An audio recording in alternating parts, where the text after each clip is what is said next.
ഏവർക്കും പുതിയൊരു വ്ളോഗിലേക്ക് സ്വാഗതം. ഞാനിപ്പോൾ രാജസ്ഥാനിലാണ്. രാജസ്ഥാൻ എന്ന് പറയുമ്പോൾ ഗുജറാത്തിനോട് ചേർന്നുള്ള രാജസ്ഥാൻ്റെ ഒരു നഗരത്തിലാണ് സാഞ്ചോർ.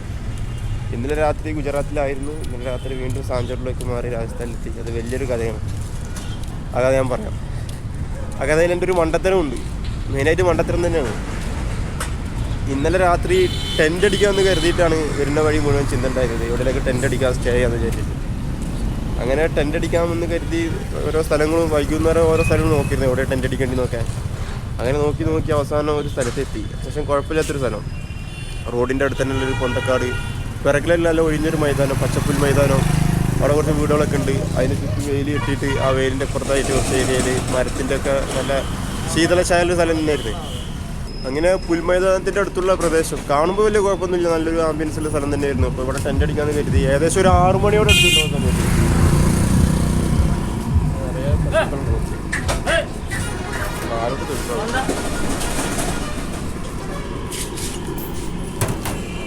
ഏകദേശം 6 മണിയോട് കൂടി അവിടെ എത്തി. അങ്ങനെ കുഴപ്പമില്ല, ബാഗിൽ നിന്ന് സാധനങ്ങളൊക്കെ ഇറക്കി ടെൻ്റ് അടിച്ച് ടെൻ്റൊക്കെ നിവർത്തി ബാഗും സാധനമൊക്കെ ടെൻറ്റിൻ്റെ അകത്ത് വെച്ച്. അങ്ങനെ വെള്ളമൊക്കെ ഞാൻ നല്ല കരുതിയിട്ടുണ്ട്. ആ ഭാഗത്തൊന്നും ഷോപ്പൊന്നുമില്ല മുന്നിലേക്ക്. അങ്ങനെ കുറച്ചെൻ്റെ കഴിഞ്ഞ് ടെൻറ്റിൻ്റെ അകത്ത് കയറിയപ്പോൾ നല്ല ചൂട്. കാരണം പുറത്ത് അത്ര ചൂടില്ല, പൊതുവെ എന്തായാലും നല്ല ചൂടുള്ള കാലാവസ്ഥയിലൂടെ വന്ന് യാത്ര. പക്ഷെ പുറത്ത് അത്ര ചൂടില്ല. അതിനകത്ത് കയറിയപ്പോൾ ഭയങ്കരമായ അസഹനീയമായ ചൂട്. അങ്ങനെ അഡ്ജസ്റ്റ് ചെയ്യാന്നൊക്കെ കരുതി ടീഷർട്ടൊക്കെ ഊരിയിൽ കിടക്കാൻ നോക്കി. അങ്ങനെ വേർക്കാൻ അതിനകത്ത് കിടന്നിട്ട് ഇങ്ങനെ വേർത്തോണ്ടേ ഇരിക്കാം. അങ്ങനെ ഒരു 7 മണിയോട് കൂടി എന്തായാലും വെള്ളം കൂടുതൽ വേണ്ടിയിരുന്നു കരുതിയിട്ട് ഇരുട്ടായിട്ടുണ്ട്. പിന്നെ ആ സമയത്ത് ഞാൻ ബൈക്ക് എടുത്തിട്ട് കുറച്ചപ്പുറത്ത് പോയിട്ട്, ടെൻ്റ് അധികാരം കാണില്ല, റോഡിലൂടെ പോകുമ്പോൾ ടെൻ്റ് പെട്ടെന്ന് കാണാൻ പറ്റില്ല. അങ്ങനെ അപ്പുറത്തുള്ളൊരു ഹോട്ടലിൽ പോയിട്ട് വെള്ളമൊക്കെ വാങ്ങിക്കൊടുന്ന് അങ്ങനെ വെള്ളമൊക്കെ കൊണ്ടുവന്നിട്ട് വെള്ളമൊക്കെ മുറിയിൽ വെച്ച് ടീഷർട്ട് കഴിച്ച് കിടക്കാൻ നോക്കിയപ്പോഴും ഭയങ്കര ചൂട്, തീരെ കിടക്കാൻ വയ്യ. പല തരത്തിൽ നോക്കി. അങ്ങനെ ചൂട്, മണ്ണ് നന്നായിട്ട് ചൂടുണ്ട്. നമ്മൾ പുറത്തെ തണുപ്പ് പോലല്ല, മണ്ണ് ടെൻറ്റ് മണ്ണിൻ്റെ ഇട്ടുള്ളത്. ആ മണ്ണിൻ്റെ ഭാഗത്ത് നന്നായിട്ട് ചൂട് വരുന്നുണ്ട്. സ്ട്രീറ്റിൻ്റെ അതിൻ്റെ മേലെ നോക്കിയിട്ട് തീരെ കിടക്കാൻ പറ്റുന്നൊരവസ്ഥയല്ല. അങ്ങനെ അവസാനം ഞാൻ എന്ത് ചെയ്ത് അതിൻ്റെ ടെൻറ്റിൻ്റെ സിബൊക്കെ തുറന്ന്, സിബൊക്കെ 2 ഭാഗത്തേക്ക് തുറന്ന് ഓപ്പണായിട്ടുണ്ട് വെച്ച്. എന്നിട്ടും ഭയങ്കര ചൂട്. ഇതിപ്പോൾ എന്താ ചെയ്യുക, ഒരു പിടുത്തില്ല. സമയം ഏകദേശം 8 മണിയായി, 8:30 അവസാനം രണ്ടും കൽപ്പിച്ച് പിന്നെ എന്ത് ചെയ്ത് ബാഗും സാധനങ്ങളൊക്കെ എടുത്ത് ബൈക്കും വേണ്ടി വെച്ച് കെട്ടി ടെൻറ്റും കെട്ടി. ചലോ ഞാനപ്പോൾ വിചാരിച്ചു ജയ്സൽമേർക്ക് നേരെ പിടിച്ചാലോ എന്ന്. അങ്ങനെ ഒരു 300 കിലോമീറ്റർ കൂടി നൈറ്റ് ഡ്രൈവ് ചെയ്ത് കഴിഞ്ഞാൽ ജയ്സൽമേർ എത്തും. ഞാൻ ഇനിയിപ്പോൾ 8:30 ഇനി റൂം എടുക്കണോ എന്താ ചെയ്യണം, ഒരു പിടുത്തില്ല. ആകെ എന്താ പറയുക, പൊട്ടത്തരം. ഒരു ചൂടുള്ള സമയത്ത് നോക്കണമായിരുന്നു ടെൻ്റ് അടിക്കാൻ മുമ്പ് ഇവിടെ ടെൻ്റ് അടിച്ചതിൻ്റെ അവസ്ഥ എന്നുണ്ട്. പിന്നെ പുറത്ത് അത്ര ചൂട് തോന്നിയില്ല. ടെൻ്റ് അടിച്ചപ്പോൾ നിലത്തു നിന്നുള്ള ചൂടും ടെൻറ്റിൻ്റെ ചൂടും പിന്നെ ടെൻറ്റിൻ്റെ മേലത്തെ പച്ച സാധനം മേലത്തെ കോട്ടിങ് ഒഴിവാക്കണം. അപ്പോൾ ടെൻറ്റിൻ്റെ ഒരു ബലം ഉണ്ടാവില്ല, സേഫ്റ്റി ഉണ്ടാവില്ല. അങ്ങനെയൊക്കെ ആയിട്ടൊരു കഥയായിരുന്നു. അങ്ങനെ അപ്പോൾ 8 മണി 8:30 നേരത്ത് ബാഗൊക്കെ എടുത്ത് പാക്ക് ചെയ്ത് വണ്ടി സ്റ്റാർട്ട് ചെയ്ത് വണ്ടിൻ്റെ ലൈറ്റിൽ ബാഗ് അവിടെ ഇരുട്ടാണല്ലോ, വണ്ടി സ്റ്റാർട്ട് ചെയ്ത് വണ്ടിൻ്റെ ലൈറ്റിലാണ് ടെൻ്റൊക്കെ അടിച്ചത്. ടെൻറ്റിൻ്റെ ബാഗ് സാധനങ്ങളൊക്കെ ബൈക്കിൽ വെച്ച് കെട്ടിയത്. പിന്നെ ഒരു എമർജൻസി ഉണ്ടെങ്കിൽ പുറത്ത് വെച്ചിട്ട് ആ വെളിച്ചത്തിലാണ് എല്ലാ കാര്യങ്ങളും ചെയ്തത്. അങ്ങനെ വിളിച്ചൊക്കെ കണ്ടിട്ട് 2 ആൾക്കാർ വന്ന് റോട്ടിൽ നിന്ന്. എന്താ ഇവിടെ സംഭവം? ഞാൻ പറഞ്ഞ ബൈക്ക് യാത്രികനാണ്, ഇങ്ങനെ ഇവിടെ സ്റ്റേ അടിക്കാൻ നോക്കിയതാണ്. പക്ഷേ ഇവിടെ ഭയങ്കര ചൂടാണ്. അപ്പോൾ അവർ പറഞ്ഞു തൊട്ട് മുന്നിൽ പോയി നല്ല ഹോട്ടലിൽ വിട്ടു അവിടെ പോയാൽ പറഞ്ഞതൊക്കെ പറഞ്ഞ് അങ്ങനെ അവരും പോയി. ഞാൻ ഈ ബൈക്കിൽ സാധനം വെച്ച് കെട്ടി നേരെ നീങ്ങി. എത്രയും മുന്നിൽ പോയിട്ട് ഹോട്ടലുകളില്ല, താമസിക്കാനുള്ള സ്ഥലങ്ങളുമില്ല. എനിക്കെന്നെ ദേഷ്യം പിടിക്കാൻ സത്യം പറഞ്ഞാൽ. കാരണം വല്ലാത്തൊരു പരിപാടിയായി പോയി. 9 മണി 9:30 നേരമായിട്ടും എവിടെയും ഹോട്ടലില്ല. എല്ലായിടത്തും പെട്രോൾ പമ്പൊക്കെ ഉണ്ട്. അങ്ങനെ അവസാനം കുറേ ഉണ്ട് വന്ന് സാഞ്ചോർ എന്ന് പറഞ്ഞ സ്ഥലത്തെത്തിയപ്പോൾ ഒരു 3/4 മണിക്കൂറോളം സഞ്ചരിച്ചപ്പോൾ ഈ കാണുന്ന സാഞ്ചോർ എന്ന രാജസ്ഥാനിൻ്റെ നഗരം എത്തി. ഇവിടെ ഒരു റൂം കിട്ടി. ഒന്നും നോക്കിയില്ല, AC റൂം തന്നെ വേണമെന്ന് പറയും, അത്ര ചൂടുണ്ടായിരുന്നു. നേരെ ഒരു AC റൂം എടുത്ത്, അധികം പൈസ ഒന്നുമില്ല, 800 രൂപയും അത്യാവശ്യം പൈസ ഉണ്ട്. 800 രൂപയ്ക്ക് ഒരു AC റൂം എടുത്ത് സുഖമായിട്ട് കിടന്നു കാണിക്കാൻ പോയി.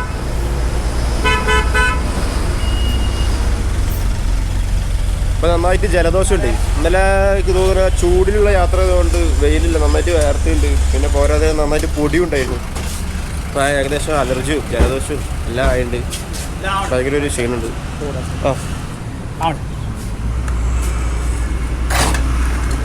വെള്ളം ഇറക്കാൻ തുടങ്ങി. എന്തായാലും എല്ലാം യാത്രയിലുള്ളതെല്ലാം അനുഭവങ്ങൾ, ജീവിതത്തിൽ മറക്കാൻ പറ്റാത്ത അനുഭവങ്ങൾ അത്രമാത്രം എടുത്താൽ മതി. അതിൽ പോസിറ്റീവ് ഉണ്ടാവും, നെഗറ്റീവ് ഉണ്ടാവും. ചിലപ്പോൾ കൂടുതൽ നെഗറ്റീവ് ഉണ്ടാവുള്ളൂ. നെഗറ്റീവാണ് നമുക്ക് ഏറ്റവും കൂടുതൽ എനർജി നൽകുന്നത്. എന്തൊരു തടസ്സം വന്നാലും ആ തടസ്സത്തെ നമ്മൾ മറികടന്ന് മുന്നോട്ട് നീങ്ങുന്ന ഒരവസ്ഥ ഉണ്ടല്ലോ, അത് നമുക്ക് വല്ലാത്തൊരു എനർജി നൽകുന്ന സംഭവം തന്നെയാണ്. എന്തായാലും ഇന്നലെ ഞാനിവിടെ കിടക്കുകയാണെങ്കിൽ എൻ്റെ അവസ്ഥ എന്തായിരിക്കും? കിടക്കാൻ തരും പറ്റില്ല, ഞാനവിടെ ഇങ്ങനെ ഉടനെ ഇരിക്കേണ്ടി വരും. മൊബൈൽ കളിച്ചിട്ടോ അല്ലെങ്കിൽ ബൈക്കിൽ പുറത്തിറങ്ങി ബൈക്കിൽ അങ്ങനെ ഇരിക്കേണ്ടി വരും, അത്ര ഉണ്ടാവുള്ളൂ. എന്തായാലും ചായ കുടിച്ചപ്പോൾ ഒരു ആശ്വാസമുണ്ട്. അപ്പോൾ ഇനി നമുക്കിന്ന് പോകാനുള്ളത് ജയ്സൽമീറിലേക്കാണ്. അപ്പോൾ ബാക്കി കാഴ്ചകൾ വഴിയേ വരുന്നു.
അങ്ങ് ദൂരെ നോക്കുമ്പോൾ റോഡിൽ വെള്ളം കാണാനുണ്ടോ? ദൂരെ പറ്റിക്കൽസാണ്, വെറും പറ്റിക്കൽസ്.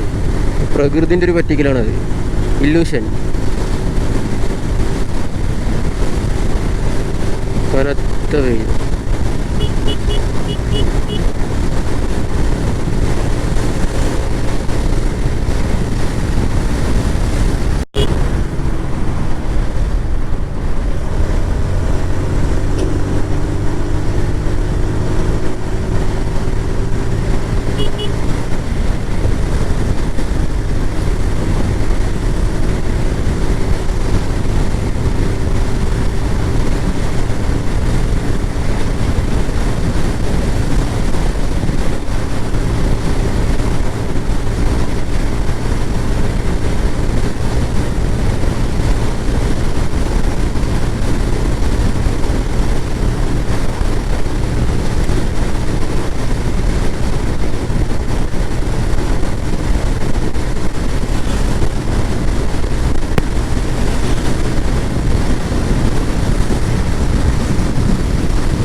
വെയിൽപ്പൂക്കൾ വീണുകിടക്കുന്ന സുന്ദരമായ വിജനവീഥികളിലൂടെയുള്ള സഞ്ചാരമാണ്.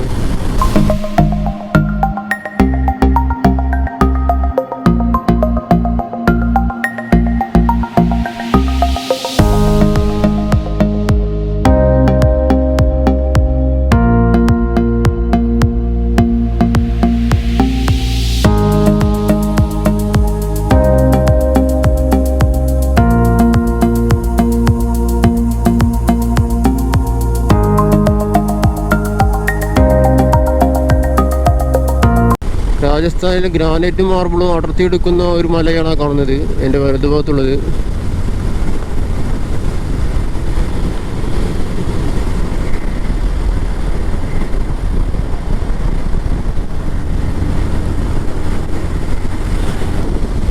ഈ ഇടതുഭാഗത്ത് കാണുന്നതും അത്തരത്തിലുള്ള ഒരു മല തന്നെയാണ്.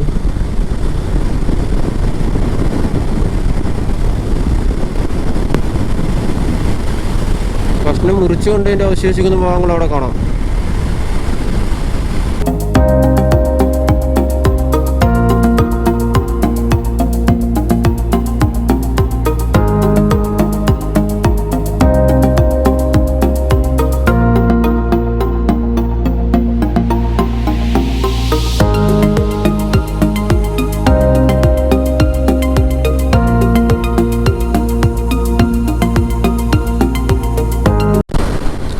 വല്ലാണ്ട് ദാഹിക്കുന്നുണ്ട്. ദാഹിക്കുമ്പോൾ ഇവിടുത്തെ വെള്ളം കുടിച്ചിട്ട് ദാഹം കൂടുള്ളൂ. ഇവിടുത്തെ വെള്ളം ഇപ്പോൾ ഞാൻ നേരത്തെ പെട്രോൾ പമ്പിൽ നിന്ന് ഫിൽറ്റേർഡ് വാട്ടറായ വെള്ളം തന്നെ ബോട്ടിലാക്കി കുടിച്ച് നോക്കിയപ്പോൾ അതിലൊരു ഉപ്പിൻ്റെ ചുവയുണ്ട്, നന്നായിട്ട് ഉപ്പിൻ്റെ ചുവയുണ്ട്. അത് കുടിക്കുമ്പോൾ വീണ്ടും വീണ്ടും ദാഹിക്കണം.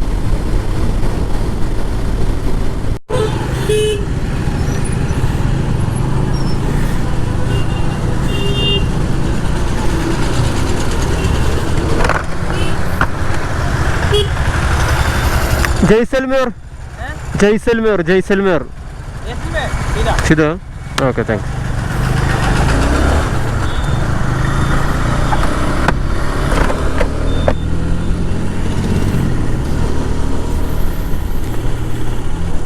ഞാനധികം മൊബൈൽ മാപ്പ് ഹോൾഡറിൽ വെക്കലില്ല.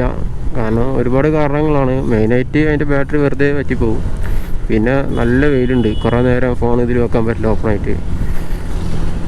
പിന്നെ മൊബൈൽ ഹോൾഡർ വലിയ അത്ര ഉറപ്പുള്ള മൊബൈൽ ഹോൾഡറില്ല, ചിലപ്പോൾ അത് പൊട്ടാനും ഒക്കെ സാധ്യത ഉണ്ട്. വളരെ അത്യാവശ്യമാണെങ്കിൽ ഏതെങ്കിലും സിറ്റിയിലേക്ക് എത്തിക്കഴിഞ്ഞാൽ സിറ്റി ഭാഗത്തുള്ള ഹോട്ടൽസ് റൂംസ് കണ്ടെത്താനും വളരെ അത്യാവശ്യമാണെങ്കിൽ മാത്രം മൊബൈൽ ഹോൾഡറിൽ മാപ്പ് വെക്കാറുള്ളൂ.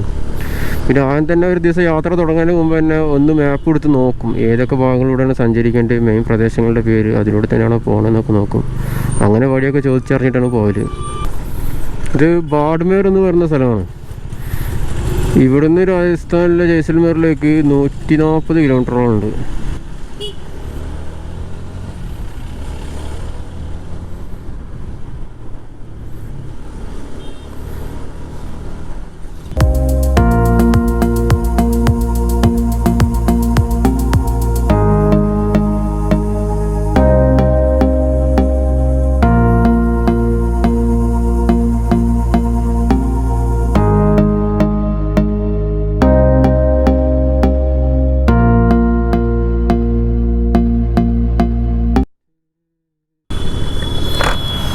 जैसलमेर हाँ आगे सीधा फर्स्ट लेफ्ट ओके थैंक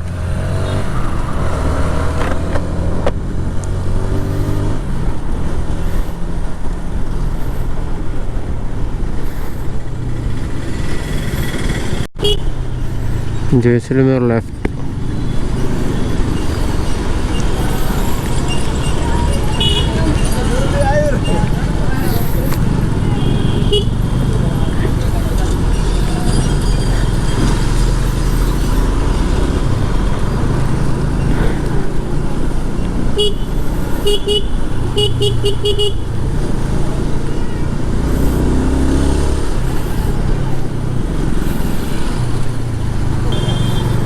അയ്യോ, വെയിലിലെവിടെയും ഹാൾട്ടാവാ, വെയിലിൽ മെല്ലെ യാത്ര ചെയ്താലൊക്കെയാണ് ഇതിൻ്റെ ചൂടിൻ്റെ കാടിൻ്റെ ശരിക്കും അറിയണത്. നമ്മൾ പോയി കൊണ്ടിരിക്കുമ്പോൾ കാറ്റ് തട്ടുകൊണ്ട് വലിയ അത്ര പ്രശ്നം ഉണ്ടാവില്ല. ഇത് ബ്ലോക്കിലൊക്കെ പെട്ട് കഴിഞ്ഞാൽ സഹിക്കാൻ പറ്റില്ല.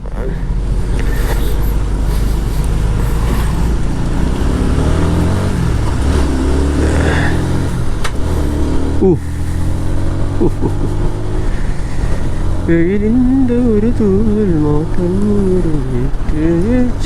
പൂക്കും.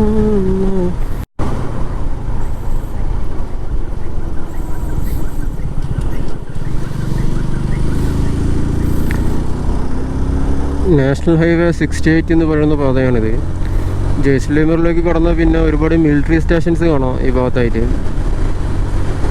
പിന്നെ കാര്യമായ പ്രത്യേകത, അധികം കടകളൊന്നും ഉണ്ടാവില്ല. വളരെയധികം ഒറ്റപ്പെട്ട റോഡാണ് കുറച്ചുകൊണ്ട് കഴിഞ്ഞുണ്ടാവല്. വളരെ വിജനമായ പ്രദേശങ്ങൾ.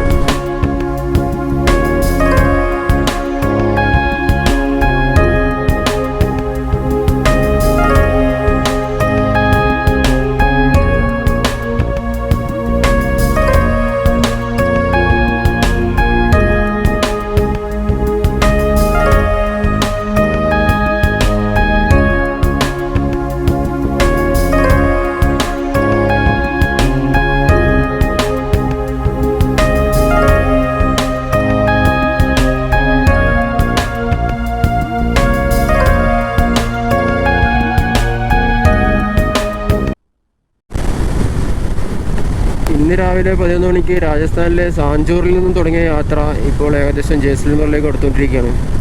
ജയ്സൽമേറിലേക്ക് ഇനി ഇവിടുന്ന് 35 കിലോമീറ്റർ മാത്രമേ ഉള്ളൂ. ഇന്നത്തെ ദിവസം കാര്യമായിട്ട് എവിടെയും നിർത്തിയിട്ട് വേറെ വീഡിയോസും കാര്യങ്ങളൊന്നും എടുത്തിട്ടില്ല. വഴിയിലൊന്നും എവിടെയും കൂടുതൽ വിശേഷങ്ങൾ തിരയാനോ തേടാനോ നിന്നിട്ടില്ല.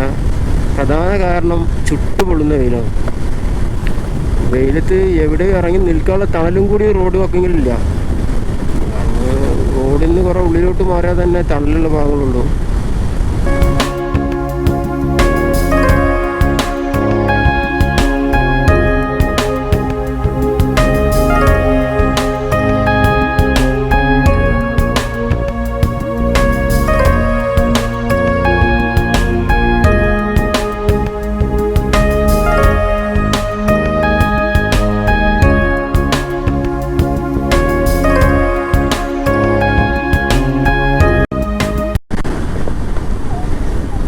അങ്ങനെ നമ്മൾ ജയ്സൽമേർ നഗരത്തിൽ എത്തിയിരിക്കുകയാണ്.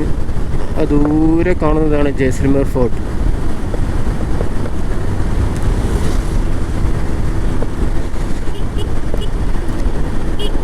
നല്ല വെയിലായതുകൊണ്ട് കണ്ണ് കാണില്ല. സമയം ഇപ്പോൾ 4:30 4:45. നല്ല വെയിലിന് കുറവില്ല. ചുട്ടു പഴുത്ത സൂര്യൻ ഇങ്ങനെ കണ്ണിലിങ്ങനെ കുത്തി നോക്കിക്കുന്നുണ്ട്.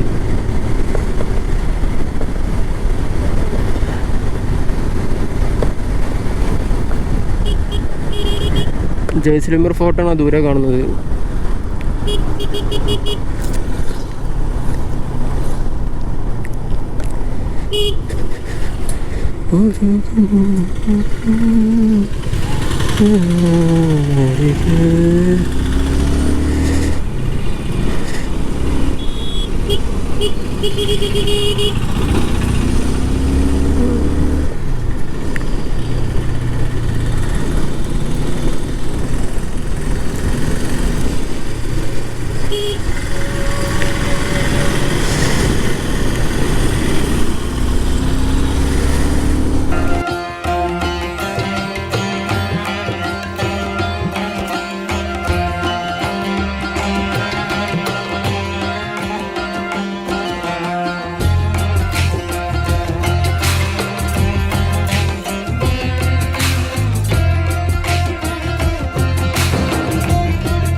ഹായ്, രാജസ്ഥാൻ്റെ മണ്ണിൽ ജയ്സൽമീറിലെത്തിയിട്ടുണ്ട്. കത്തിക്കരിഞ്ഞ വെയിലിലൂടെ 280 കിലോമീറ്ററോളം സഞ്ചരിച്ചാണ് ഇവിടെ എത്തിയത്. എന്തായാലും ഇവിടെ എത്തിയപ്പോൾ നല്ല ക്ഷീണമായിട്ടുണ്ട്. പിന്നെ ജയ്സൽമീറിൽ ഇനി എന്തായാലും 2-3 ദിവസം ഉണ്ടാവും. ജയ്സൽമീറിന് ഏത് സമയത്തും ഒരു പൊന്നിൻ്റെ നിറമാണ്. ഇവിടെ എത്തിക്കഴിഞ്ഞാൽ നമുക്കറിയാൻ പറ്റും. എല്ലായിടത്തും ഈ മഞ്ഞ കളറാണ്. ഇവിടെ കാണുന്ന കെട്ടിടങ്ങൾക്കൊക്കെ ഒരു മഞ്ഞ കളർന്ന നിറമായതുകൊണ്ടും അതിന് മാത്രമുള്ള വെയിലുള്ളതുകൊണ്ടാണെന്ന് തോന്നുന്നത് ഇതിന് എപ്പോഴും ഇവിടെ വന്നാൽ ഒരു പൊന്നിൻ്റെ നിറമായിട്ട് തോന്നാം ഈ നഗരത്തിന്. എന്തായാലും 2-3 ദിവസം ജയ്സൽമീറിലുണ്ട്. പിന്നെ ഇവിടെ സ്റ്റേ അടിച്ചിട്ടുണ്ട്. സ്റ്റേ എടുത്തുള്ള ഒരു റൂം ഞാൻ മുമ്പ് ജയ്സൽമീർ വന്നപ്പോൾ താമസിച്ച മുറിയാണ്. ഗജു പാലസ് എന്ന് പറയും. അവിടെ ചീപ്പാണ്, റേറ്റൊക്കെ ചീപ്പാണ് റൂമിന്. അപ്പോൾ അവിടെ ഒരു മുറി എടുത്തിട്ടുണ്ട്. പിന്നെ ഇനി എന്തായാലും ഉഷ്ണമേഖലാ പ്രദേശത്തുള്ള ടെൻ്റ് അടി തൽക്കാലത്തേക്ക് മാറ്റി വെച്ചിരിക്കുന്നത്. ഞാൻ പരിപാടിക്കേ ഇല്ല. ഇനി തണുത്ത എവിടെയൊക്കെ പോയിട്ട് നമുക്ക് ടെൻ്റ് അടിക്കാം. ഷിംലയിലോ മണാലിയിലോ ലഡാക്കിലൊക്കെ പോയിട്ട് ടെൻ്റ് അടിക്കാം. ഇന്ന് രാത്രി കഴിക്കാൻ വേണ്ടി കുറച്ച് ഫ്രൂട്ട്സ് വാങ്ങിയിട്ടുണ്ട്. ആപ്പിളും പ്ലംസുമാണ്. ഇനി വേറെ ഒന്നും കഴിക്കാൻ ഉദ്ദേശിക്കുന്നില്ല മതി. അപ്പോൾ ജയ്സൽമേറിൻ്റെ ഒത്തിരി വിശേഷങ്ങൾ നിങ്ങളുമായി പങ്കുവെക്കാറുണ്ട്.